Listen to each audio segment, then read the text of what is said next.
Hola chicos, bienvenidos a Tiempo para Aprender de tercero y secundaria del curso Historia, Geografía y Economía. Solo aquí por SMPTV Aprende con Todo. En el programa anterior hablamos de las guerras de la independencia que tuvieron como protagonista al libertador argentino Don José de San Martín. Pero recordemos que cuando todo esto empezó, este proceso no se había terminado de consolidar, porque no se sabía qué modelo de gobierno seguir. Además que los realistas seguían fastidiando en el centro y sur andino. En este proceso aparecería un hombre muy recordado, no solo en el Perú, sino también en Latinoamérica. ¿Lo recuerda? Acompáñame a ver de qué se trató y cómo se consolidó la independencia del Perú. El contexto en el que se encontraba el país cuando llegó Bolívar no fue muy bueno que digamos. En el centro y sur andino, las fuerzas realistas tenían el control de todo. Además, el presidente Rivagüero y el Congreso tenían sus roches, así que lo destituyen, por lo que se ve obligado a irse caleta a Trujillo. Y cuando eso pasa, toma el mando el marqués de Torre-Tagle, convirtiéndose así en el segundo presidente del Perú. Pero algo más pasa con su partida. Ese mismo año, 1823, se promulga la primera Constitución, donde se establece oficialmente la República como sistema de gobierno para el Perú. Recuerda que es una Constitución donde se sientan las bases de derecho, justicia y normas que debe tener un país. Y por cultura general, es importante saber que el Perú ha tenido 12 constituciones, siendo la última la de 1993. Pero volvamos al tema. ¿Sabes qué pasó un 1 de septiembre de 1823 en el rico Callao? ¿La aparición de un hombre pulpo? ¿Qué rayos? ¡Eso ni existe! En fin, lo que ocurre es que llega este elegante señor que está bajando de la fragata Chimborazo. ¿Lo reconoces? Es Simón Bolívar. Pero si tienes mucha memoria, puedes llamarle Simón José Antonio de la Santísima Trinidad Bolívar Ponte Palacios y Blanco. ¡Uy, un extintor, por favor! Helga, mejor chequea tu WhatsApp porque ahí te escribí algunos datos sobre él.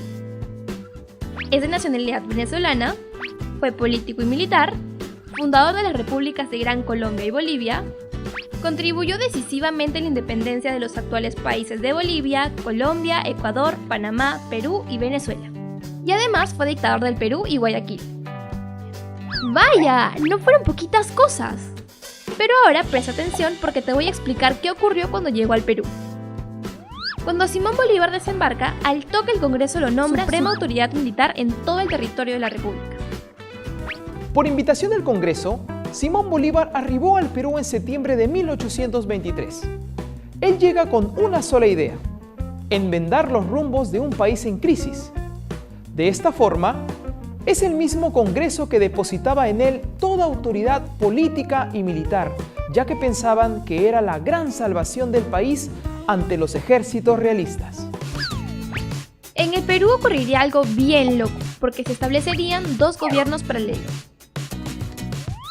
Un gobierno en Lima a cargo de José Bernardo de Tagle, más conocido como el Marqués de Torre-Tagle. Y otro gobierno en Trujillo, encabezado también por un José pero de la Rivagüero. Primero veamos qué pasaba en el gobierno de Lima. Aquí Torre-Tagle era el presidente, pero en todo tenía que ponerse de acuerdo con Bolívar. Oye Bolívar, ¿te parece si hoy comemos un cevichito? ¿O prefieres un lomazo saltado? Nah, hoy me provoca arroz con pollo, así que arroz con pollo se come.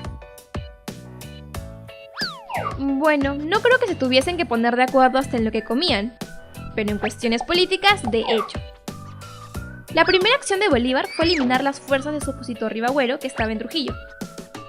Y mientras que él se encargaba de eso, mandaba a Torre-Tagle hasta Jauja para que negocie con los mandos españoles con el fin de ahorrarse el combate.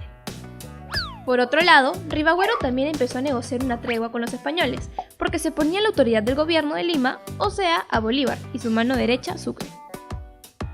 Al final, tanto Rivagüero como Torre-Tagle entablaron conversaciones con los bandos realistas, y terminaron siendo acusados de traición a la patria.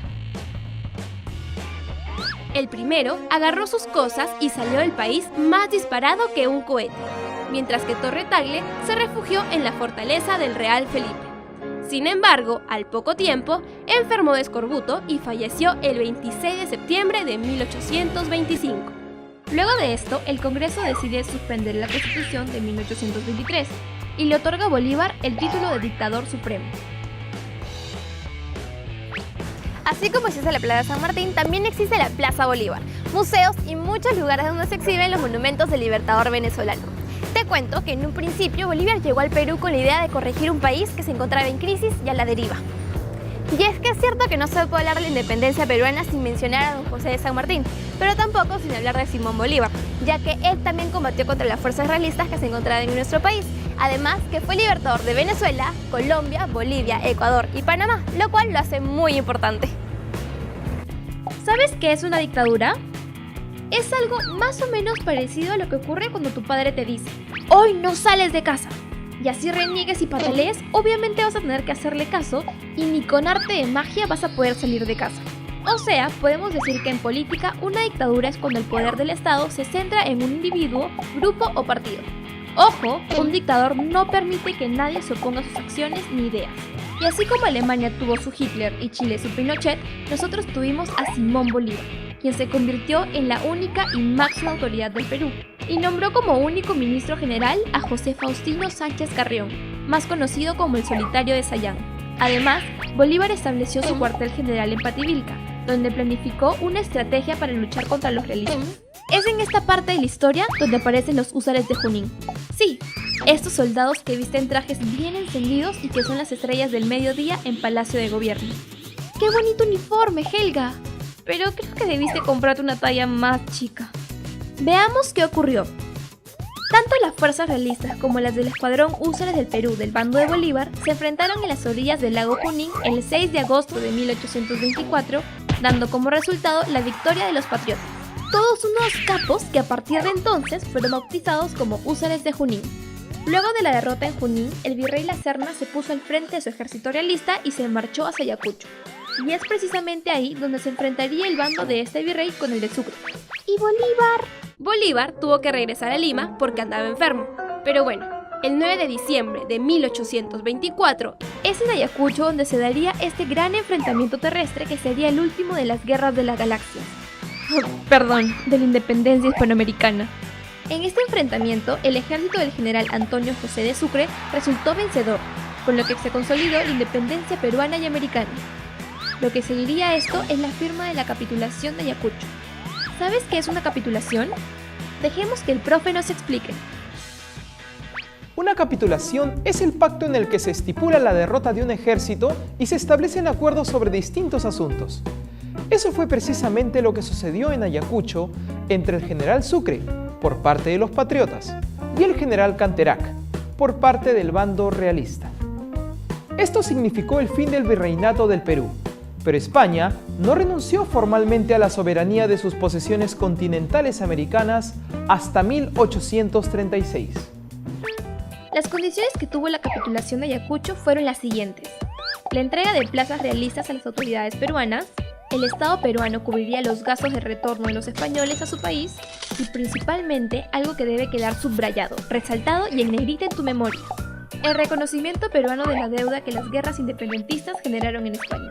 Pero ahora mejor hablemos de la Constitución vitalicia de Bolívar. Cuando al general venezolano se le nombra dictador supremo, se le encarga que redacte una constitución en 1826. En esta adopta un régimen unitario, o sea, de solo uno, o sea, de él, y solo él. Ok, perfecto. Un gobierno donde solo él mande. Pero, ¿por cuánto tiempo? ¿Un año? ¿2? ¿O 5 como ahora? Pues el tiempo de gobierno podía ser 1, 10 o 60 años quizá. Era algo del Orinoco, o sea, algo que tú no sabes y yo tampoco. Porque la Constitución vitalicia bolivariana planteaba un gobierno de por vida. Encima era él quien elegía como sucesor a quien le diera la gana. Siempre y cuando fuese humano, claro. La aprobación de esa constitución demandó otro esfuerzo por consolidar el nuevo Estado peruano. Pero mira la gente, estaba molestísima. Ellos fueron quienes se opusieron y tuvieron una reacción antibolivariana, que estalló no solo aquí, sino también en la Gran Colombia, un país extinto de América que fue el gran anhelo y deseo de Bolívar, en el que pretendía unir a toda Sudamérica.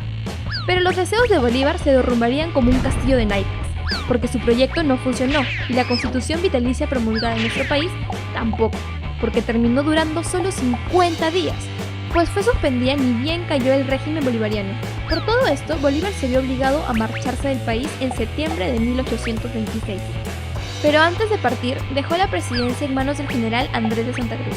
¿Hay algo más que nos quiera decir, profe? Lo que quería Bolívar era lograr la unidad americana mediante el Congreso de Panamá y el proyecto de Confederación de los Andes. De estos dos proyectos, el más viable e interesante a largo plazo fue el segundo, que buscaba unir Colombia, Venezuela, Ecuador, Perú y Bolivia bajo una misma Carta Magna, la Constitución Vitalicia. La derrota de esta constitución en el Perú sería el comienzo del fin del Libertador, porque en Colombia lo desterraron y murió de tuberculosis en 1830. Ya hablamos sobre la consolidación de la independencia, así que ahora veamos cuánto has aprendido. Ahora es tu turno. ¿A quién se le otorga el título de dictador supremo? ¿Andrés de Santa Cruz? ¿Simón Bolívar? ¿O Antonio José de Sucre? ¡Perfecto! Es él quien se convirtió en la única y máxima autoridad del Perú. ¿Quién estuvo al mando del ejército peruano que combatió en la batalla de Ayacucho? ¿Simón Bolívar? ¿Don José de San Martín? ¿O Antonio José de Sucre? Muy bien. Sucre queda al mando del ejército luego de que Bolívar tuviese que retornar a Lima por motivos de salud. ¿Qué nombre tuvo la constitución redactada por Simón Bolívar? ¿Constitución presidencial? ¿Constitución vitalicia? ¿Constitución republicana? ¡Excelente! En esta constitución se planteaba un gobierno de por vida. Hoy aprendimos que en 1823 se promulga la primera constitución donde se establece la república como sistema de gobierno. Simón Bolívar llega al Perú y es nombrado por el Congreso como suprema autoridad militar en todo el territorio de la república. En el Perú se establecen dos gobiernos paralelos, en Lima el de Torre Tagle y en Trujillo el de Rivagüero. Ambos son acusados como traidores a la patria por entablar conversaciones con los bandos realistas. Rivagüero huye del país y Torre Tagle muere. El Congreso decide suspender la Constitución de 1823 y le otorga a Bolívar el título de dictador supremo. El ejército de Bolívar enfrenta al de los realistas en las orillas del lago Junín el 6 de agosto de 1824, dando como resultado la victoria de los patriotas. Luego se da la batalla de Ayacucho, donde ganan los patriotas, marcando así la consolidación de la independencia. Es luego de esto que se firma la capitulación de Ayacucho. Por otro lado, la Constitución vitalicia redactada por Bolívar planteaba un gobierno de por vida, pero al final es abolida. Bolívar se marchó del país en septiembre de 1826 y dejó la presidencia en manos del general Andrés de Santa Cruz.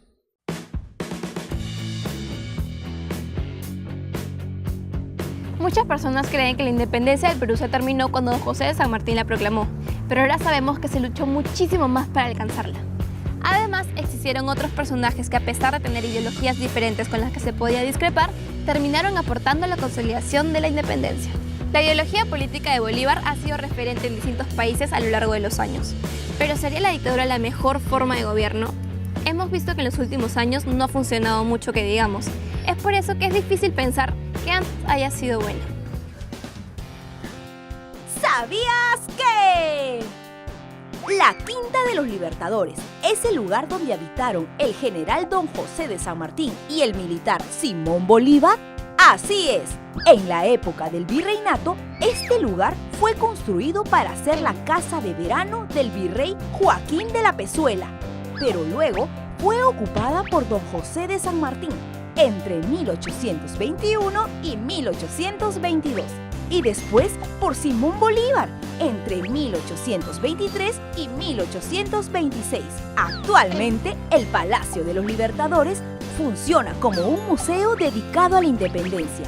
Ahí se exhiben objetos de valor histórico y artístico, como cuadros y estatuas, muy pero muy bonitas. Ahora ya lo sabes.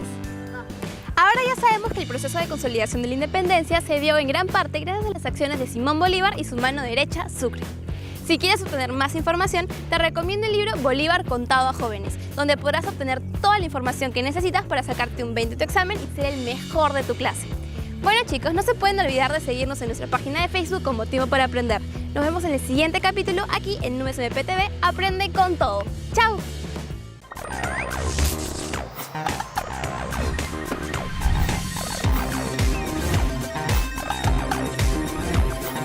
En el próximo programa aprenderemos sobre la sociedad peruana tras la independencia. No te lo pierdas.